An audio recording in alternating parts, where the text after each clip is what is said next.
अस्सलाम वालेकुम जी। आज का लेक्चर हमारे पास कॉन्सिक्वेंस ऑफ लॉरेंस ट्रांसफॉर्मेशन के बारे में ही है।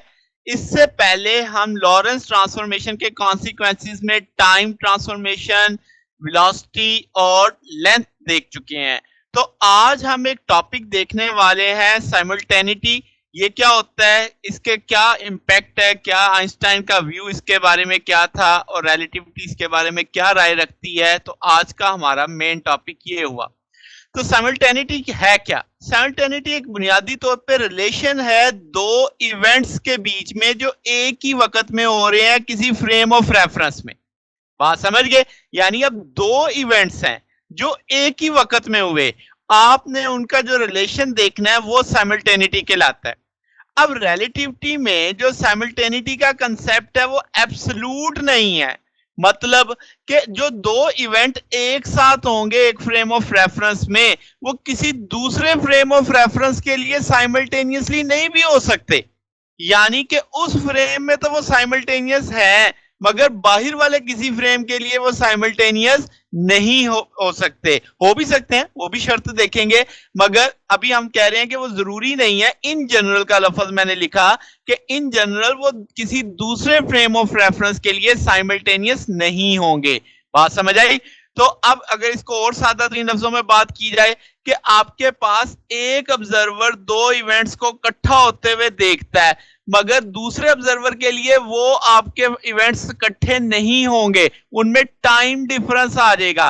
वो कहेगा एक इवेंट जल्दी हुआ, दूसरा इवेंट देर से हुआ। बात समझ गए? तो ये बेसिक जो आपके पास कंसेप्ट आ रहा है, इस चीज को हम साइमल्टेनिटी कहते हैं और ये रिलेटिविटी में हमने कहा एब्सोल्यूट नहीं है। अगर थोड़ी सी डेप्थ में देखा जाए कि दो ऑब्जर्वर हो जो रिलेटिव मोशन में है, अब बात थोड़ी सी बढ़ा के लिखी। रिलेटिव मोशन का मैं पहले समझने से पहले समझ ले, दोनों इनर्शियल फ्रेम ऑफ रेफरेंस में है, मगर एक फ्रेम ऑफ रेफरेंस दूसरे के लिहाज से क्या कर रहा है, मूव कर रहा है। तो ऐसे में जो वो इन जनरल वो एग्री नहीं करेंगे कि दोनों इवेंट्स जो डिफरेंट लोकेशन पे थे वो साइमल्टेनियसली हुए। बात समझ आई? यानी क्या मतलब कि एक फ्रेम ऑफ रेफरेंस चल रहा है पहले वाले फ्रेम ऑफ रेफरेंस के लिहाज से, यानी रिलेटिव मोशन में है, इवेंट हुआ, दो इवेंट इकट्ठे हुए। अब वो जो आपके पास यानी जो रिलेटिव मोशन में जो ऑब्जर्वर हैं दोनों, वो एग्री नहीं करेंगे। एक के लिए वो दोनों इवेंट साइमल्टेनियस होंगे, दूसरे के लिए वो दोनों इवेंट साइमल्टेनियस नहीं होंगे।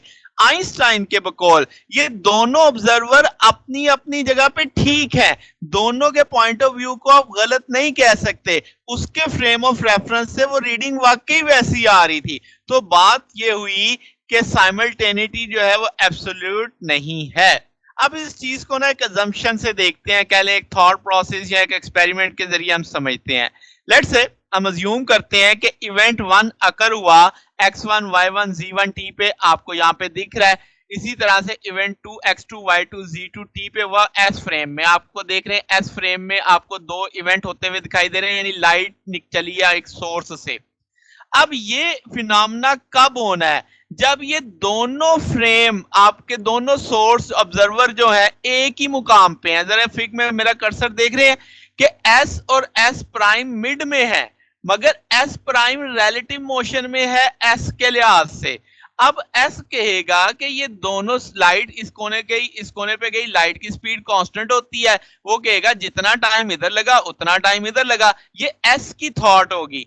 मगर s प्राइम कहेगा नहीं जी ऐसा नहीं हो रहा, ये दोनों तक ये दोनों इवेंट साइमल्टेनियसली नहीं हो रहे। ठीक होगी बात? ये मैंने एक सादा से लैंग्वेज में आपको कंसेप्ट दे दिया। अब आगे इसका मैथमेटिक्स देखते हैं। अब जो स्पेस कोऑर्डिनेट्स हैं दो इवेंट्स के, अगर आप s प्राइम यानी जो चलने वाला फ्रेम ऑफ रेफरेंस है उसके लिहाज से देखें, जो रिलेटिव टू s मूव कर रहा है, तो हम कहेंगे वो एक ही एक्सिस के ऊपर है, यानी एक्स एक्स प्राइम कह लो आपके पास। तो हम लॉरेंस ट्रांसफॉर्मेशन की इक्वेशन देख सकते हैं कि एक्स प्राइम होगा किसके, गैमा x1 माइनस ut1, और इसकी तरह इसका टाइम क्या होगा, t1 prime gamma t1 minus ux1 over c square. ये हमने लॉरेंस ट्रांसफॉर्मेशन में ये दोनों टूल निकाले हुए हैं। इसी तरीके से सेकंड इवेंट के लिए जो डिस्टेंस आएगा आपका कोऑर्डिनेट बनेगा x2 prime gamma x2 minus ut, और उसके लिए टाइम ये आ जाएगा। अब जो मुद्दा ये है कि एस फ्रेम के लिए तो ये दोनों इवेंट साइमल्टेनियसली हैं, एस प्राइम के लिए साइमल्टेनियसली नहीं है। तो अगर मुझे फिर डिफरेंस लेना पड़ जाए, फर्क देखना पड़े कि भाई एस प्राइम में फर्क क्या आ रहा है, एस प्राइम के लिए अगर आप ऑब्जर्व करो तो ये इवेंट इवेंट वन जो है इसके करीब हो रहा है, यानी कि आपके अगर हम इन जनरल बात करें तो वो कहेगा कि आपके पास यहां पे लाइट जल्दी पहुंची और 2 तक लाइट देर से पहुंचेगी। बात समझ आ गई? तो अब जरा डिफरेंस देख लेते हैं x2 prime minus x1 prime का, क्योंकि उसके लिए तो दोनों वाकयात एक जैसे नहीं है, तो हमने दोनों जो आपके कोऑर्डिनेट्स है उनका डिफरेंस उठा लिया, लेफ्ट साइड से राइट साइड से हो जाएगी। इसी तरह टाइम वालों का दोनों का डिफरेंस उठा लिया। अब मेरे लिए तो इक्वेशन 2 ज्यादा इंपॉर्टेंट है, क्योंकि आपका टाइम इंटरवल है ना, मैंने यही कहा ना, उसके लिए इवेंट 1 पहले अकर होगा, इवेंट 2 बाद में अकर होगा, यानी टाइम डिफरेंस अगर हम देखें। अब जैसे मैंने पहले कहा कि एस फ्रेम में तो T2 माइनस T1 0 है, क्योंकि लाइट एक साथ उसके लिए दोनों एंड्स तक पहुंचेगी। जो एस फ्रेम के अंदर बंदा बैठा है वो कहेगा जितनी देर में इधर लगी उतनी देर में इधर लगी, वो उसी फ्रेम ऑफ रेफरेंस का हिस्सा है। तो T2 माइनस T1 का अगर डिफरेंस लोगे 0 हो जाएगा। तो अब आपके मगर जो बाहर वाला फ्रेम है एस प्राइम, उसके लिए ये टाइम बराबर नहीं है, तो वो टाइम डिफरेंस फिर कितना आ जाएगा आपके पास, ये फैक्टर तो 0 हो गया, ये नेगेटिव बाहर आ जाएगा, तो x2 माइनस x1 आ जाएगा। ठीक है, अब ये उसको टाइम डिफरेंस लगेगा कि दोनों इवेंट्स का टाइम एक जैसा नहीं था, यही हमारा था कि वो दोनों साइमल्टेनियस नहीं है।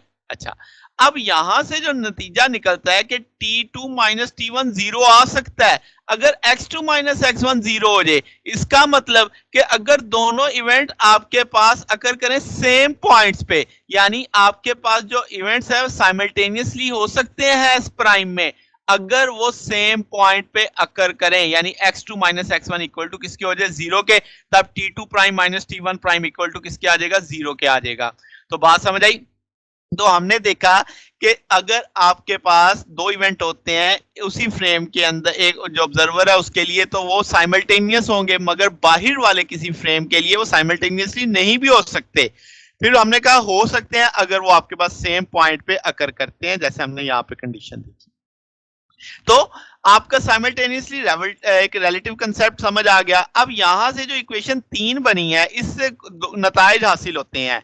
T2 prime minus T1 prime अगर ग्रेटर देन 0 आए, यानी अगर इसका जवाब ग्रेटर देन 0 हो जाए, तो हम कहेंगे कि आपके पास S प्राइम को वो इवेंट्स वैसे ही मिलेंगे जैसे S ऑब्जर्वर में अकर हुए, यानी सीक्वेंस उनका। आप कहोगे कि आपके पास हमेशा इवेंट्स ऐसे ही होंगे जैसे काज और इफेक्ट रिलेटेड होते हैं, यानी काज आपकी पहले आती है, इफेक्ट बाद में आता है। इस चीज को कैजुअलिटी प्रिंसिपल कहते हैं। मगर ये होगा कब? अगर T2 prime minus T1 prime greater than क्या हो जाए 0 हो जाए। मगर आप देख रहे हैं ना जो इसमें क्या आ रहा है, माइनस आ रहा है। अच्छा, T2 prime minus T1 prime less than 0, तो इसका मतलब ये इवेंट रिवर्स सीक्वेंस में होंगे, यानी कि आप इसे काज और इफेक्ट से नहीं रिलेट कर सकते, क्योंकि अब इफेक्ट पहले नजर आ जाएगा, काज बाद में नजर आएगी, जो कि आपके लिए, यानी इसको हम कैजुअलिटी प्रिंसिपल के तहत डिस्कस नहीं कर सकते। अब इसमें एक बड़ी अहम बात है कि आपके पास जो रिलेटिविटी ऑफ साइमल्टेनियसली है, ये स्पीड ऑफ लाइट के साथ हमने एक्सपेरिमेंट किया है। अगर स्पीड ऑफ लाइट इनफाइनाइट हो जाए जैसे क्लासिकल असम्पशन था, तो तब साइमल्टेनियसली एब्सोल्यूट है, यानी T2 prime minus T1 prime बराबर होगा T2 माइनस T1, यानी जितना टाइम इंटरवल नजर आएगा S फ्रेम वाले को उतना ही टाइम डिफरेंस नजर आएगा किसको, S प्राइम वाले आपके पास फ्रेम ऑफ रेफरेंस वाले को। तो ये बेसिक सा कंसेप्ट है, यानी आपके पास रिलेटिव कंसेप्ट है, दो इवेंट्स को ऑब्जर्वेशन करनी है। अगर एक बंदा उसी फ्रेम ऑफ रेफरेंस में है जहां पे वो दोनों इवेंट्स हो रहे हैं, तो उसको तो वो दोनों इकट्ठे होते दिखाई देंगे, मगर उस फ्रेम ऑफ रेफरेंस से बाहर कोई बंदा है तो उसको वो इकट्ठे होते हुए दिखाई नहीं देंगे इन जनरल। ठीक हो गया? तो उनको लगेगा एक इवेंट पहले हुआ एक इवेंट बाद में हुआ। तो ये साइमल्टेनिटी का कंसेप्ट था, जिसे मैंने कहा कि ये एक रिलेटिव कंसेप्ट है। तो ये हमारा आज का टॉपिक था। अगर आपको इसमें कोई बात पूछनी हो, कोई डाउट हो, तो नीचे कमेंट्स में पूछ सकते हैं। वीडियो अच्छी लगी हो तो वीडियो को लाइक कीजिएगा, दोस्तों के साथ शेयर कीजिएगा, चैनल को भी सब्सक्राइब कर दीजिएगा। अब तक के लिए इतना ही, बाकी इंशाल्लाह फिर नेक्स्ट देखेंगे। ओके, अल्लाह हाफिज।